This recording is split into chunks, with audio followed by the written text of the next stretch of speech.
Hi, my name is Jamie Schmotzer, and I am here today with my friend Jayberry Miller. Yes, sir. And the name of your company is? Tuff Possum Gear. And why is that? Possums have pouches, and people need them too. That's kind of elevator. Possums have pouches, and people need them too. Yep, exactly. So you make pouches. I make pouches. Well, we started out making pouches. Now we're doing satchels and scarves and sit pads and wallets and maybe some knives and. What? Doing some knives. Knives? Yeah. Wait, are they hearing that here first? I think so. Really? I think so. Seriously? About knives from Tuff Possum? So Tuff Possum, Jayberry is getting into knives. You heard it here first. Absolutely. To give the details, we're still finalizing, but well, and you'll be making announcements on social media and all of that. All the information will be on your website.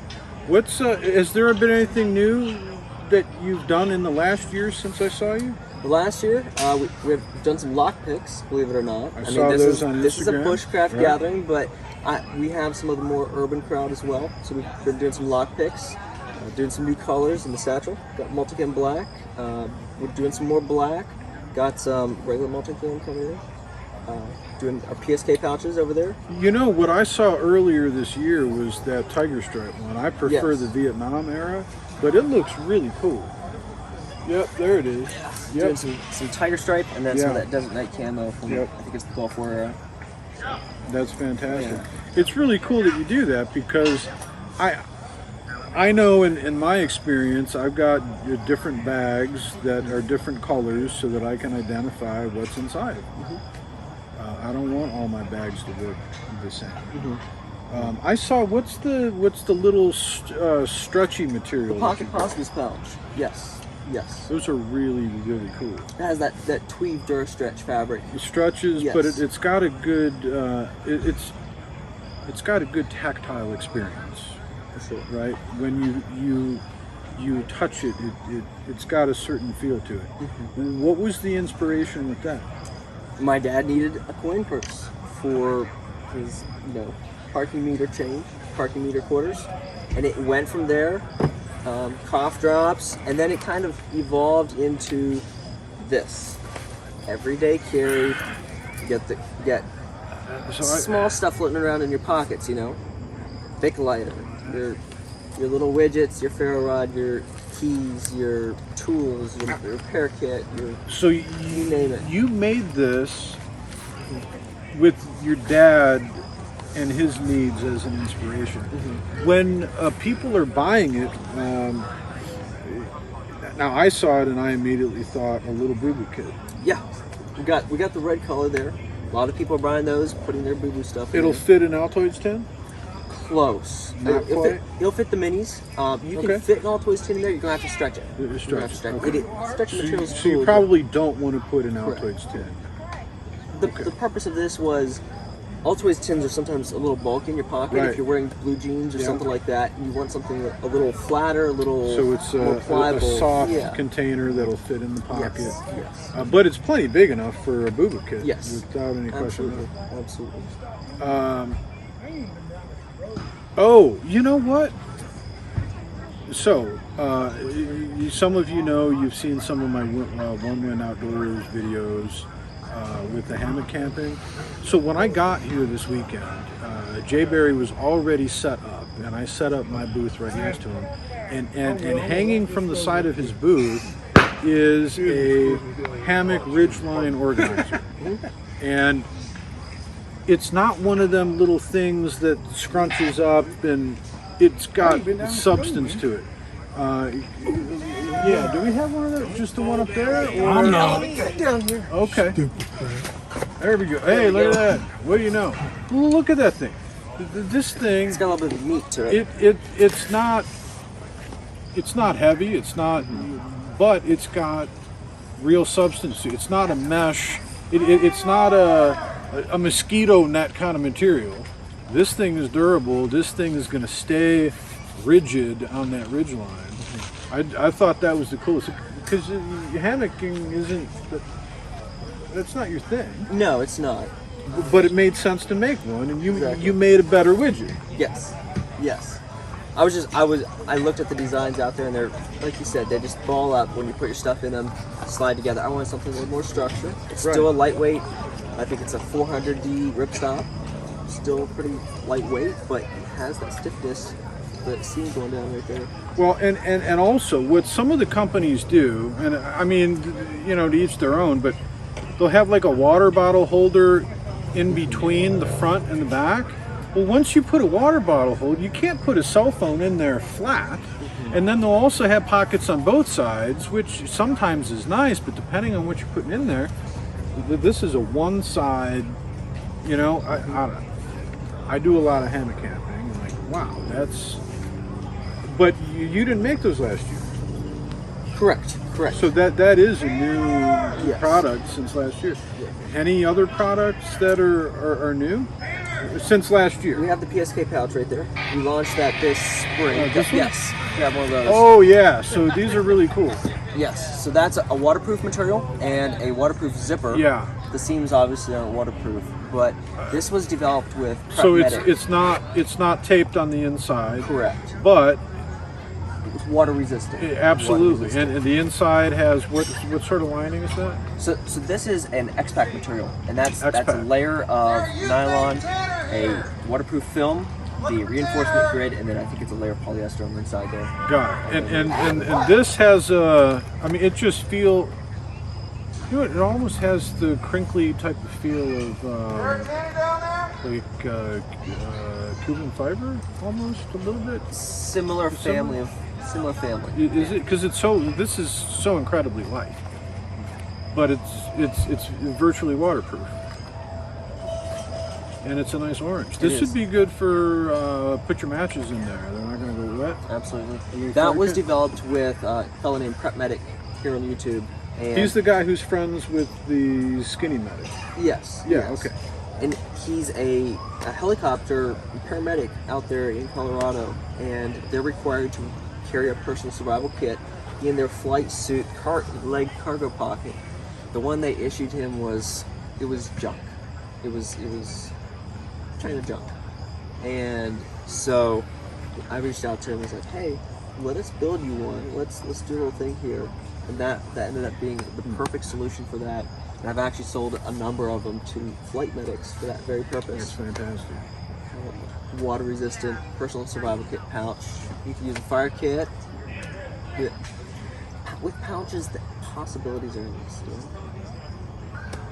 You hear that, people? With pouches, the possibilities are endless. And you know why?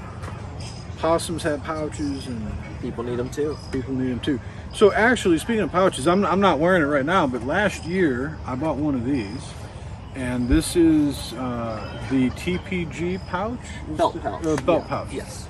And I'm wearing one right now. he's on wearing my one side. right now. I've got mine in the car. I haven't been wearing it because I got everything in my pockets. And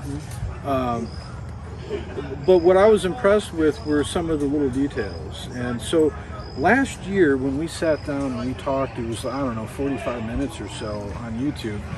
You were getting into some philosophical issues. You were talking about some guy, maybe he was German or something, and there were certain points of Dieter Rams. Yes. Okay. Yes. Now, has there been something by this guy or this philosophical thing that in the last year has made an impact or influenced what you're doing? It has, to some extent. Just the idea of like we have the acronym KISS, keep it simple, stupid. Right.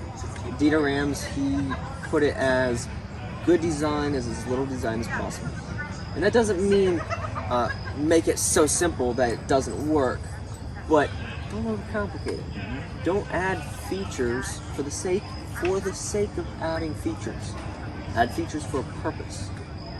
So that's it's driven what I've done last year, and then even continuing to this year. Like for example, that PSK pouch, you could add slots on the outside to put your knife and your ferro rod and your flashlight and all that. What's really the purpose of it? To hold stuff inside. Yes. Yes. And at that point, you're really compromising the waterproofness of the material with that stitching. But as little design as needed.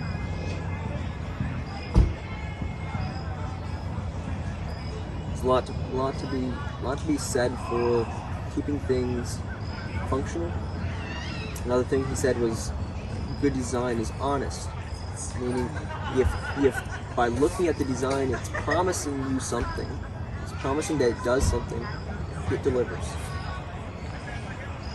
Good design is honest. Good design is honest design. You know, let me share something with you. So I taught a class at 1:30 on making tinctures, tincture ratios and solubility. And while I was in the class, I was trying to come up with an explanation for why, if you're making plant medicine, you would want to do the best you can. You know? You're making it for yourself, for your family, for your neighbors, right? And if grandma was making biscuits for herself, her friends, and her neighbors, she'd be using the best ingredients she can. She would be putting as much love as she can into that product. And I was telling people to go to Mountain Rose Herbs to buy the herbs, but they're more expensive, but they're ethically sourced. Well, why is that important? What did grandma do? Right? When grandma's making the biscuits, right? And it seems to me like you've got the mentality of grandma making the biscuits. You want high quality materials that are well thought out, that are grandma's biscuits. Like, for example, recently I had a mindset shift as far as Black Friday goes. I always thought Black Friday, that's commercialism, it's you know, it is. Like, and it is, but I always was a little bitter and grumpy at it, resented it. I had a mindset shift here recently. I was watching a video and the guy talked about, if you look at Black Friday as people are saving money to spend on Black Friday, people are going to spend money on Black Friday. Whether you have a sale or not, they're going to spend money on Black Friday. If we can serve people on Black Friday and offer them an outlet for that Black Friday energy, so to speak, with something that's trustworthy. If it's just the whatever junky product company that doesn't care about nothing, they're there to make a buck, you know. If they're doing a Black Friday sale, I'm not. I'm doing a disservice to the customer because I'm not providing an outlet for that will serve them in the long run. And that's just like, you know what? This is an opportunity to serve people because they're going to participate in it no matter what. And that just kind of look as an opportunity to serve people, not resent that it exists. Yeah. So that's a really tricky thing for me too, because Black Friday often is people buying Christmas presents, and Jayberry and I believe that Christmas is a feast of the incarnation. That this is about the humanity and divinity and the person of Jesus Christ, and the Word becoming flesh and entering into the world and tabernacling amongst us, and it's an exciting theological thing that's become commercialized, etc. And so, how do you, as a businessman, participate in something that has, in a way, detracted or secularized something that really is the Mass of Christ's Mass, what it really means, right? Well, one of the things that I think is that because the eternal Word became flesh, humanity and divinity are joined in His person for all time. Whether it's on Christmas or the day after Christmas or weeks and months before Christmas, that is broken out in all time. And so if people want to celebrate Christmas in July, or begin preparing before Advent's even begun, amen. You know, I mean, I can be bitter that, you know, people are doing Christmas carols during Advent. You know, Advent, people, is you're waiting for Jesus to come, and so you sing songs like "O Come Emmanuel." Christmas song is "O Come Let Us Adore Him," right? And I'll get bitter, like, wait a minute, don't you know, like, that's not, you're playing a Christmas song during Advent. But we live on the other side of all of that, and so. And here's the thing: they're going to buy Christmas gifts, and you can't take this, you know, too far. But at a certain point, they are going to buy Christmas gifts. And when did the Magi come with the gifts? The Feast of Epiphany in January. Sorry, I get bitter. That's fine. Right? Yeah. They're going to buy it. Right. I would rather them buy something that is honest, Right. rather than something that is base. That is, Yeah. you know, in a way, the opposite of an honest design isn't that it's dishonest in a way, but that it's frail or The opposite. Wait a minute. I want to get this away. straight. The opposite of what? The opposite of an honest design is frail. In a way, like, you know, the opposite of an honest design could be said like a dishonest design. But even deeper than that, more than that, is that it's going to, it's not fulfilling. It's you know, if you buy something that the zipper's going to fall off or it doesn't carry well, it's going to leave still wanting. It's unfulfilling. You know? Yeah. Well, you know, you always make me think. I appreciate that. And yeah, I love talking to you. I love the products. I love seeing. I don't mean to embarrass you. This guy's 22 years old. Okay. No, but I mean, really, this is, you know, toot your own horn. But this is a guy who has done the work, who learned how, who didn't have the money to buy fancy bags and asked his mom, "Will you teach me how to sew?" and has gone on to create a business where your mom is now helping you in your She's own on the payroll. business. Yeah. She's on the payroll. I mean, it's a wonderful thing to see, and you're 22 years old. And how long was it ago that you started doing this? Officially under the Tuff Possum Gear label, fall of 2017. Look at this, and he's 22. I mean, that's an impressive thing. You're an impressive individual, and I can't wait to see you again. Appreciate it. Yeah. Is there anything else that you want to talk about before we go? Come to the Central Ohio Bushcraft Gathering next year. Yes. Good stuff. Oh, so okay. So we've both been here twice. Yep. I think it's fantastic. I met you here. That was fantastic. What do you think's different this year or last year? They have more vendors. More vendors. More people getting out here, learning, hanging out. Yeah. I have a booth for the first time this year. Last year I didn't. So That's right. It's nice to have a spot to come back to kind of, you know. And we've got camp. bluegrass, which y'all can hear right Yes. now as well. Yes. So that's new. But it's a great event. There's family, there's Good kids, food. there's hopefully honest vendors selling honest products. And hey, possums have pouches. People need them too.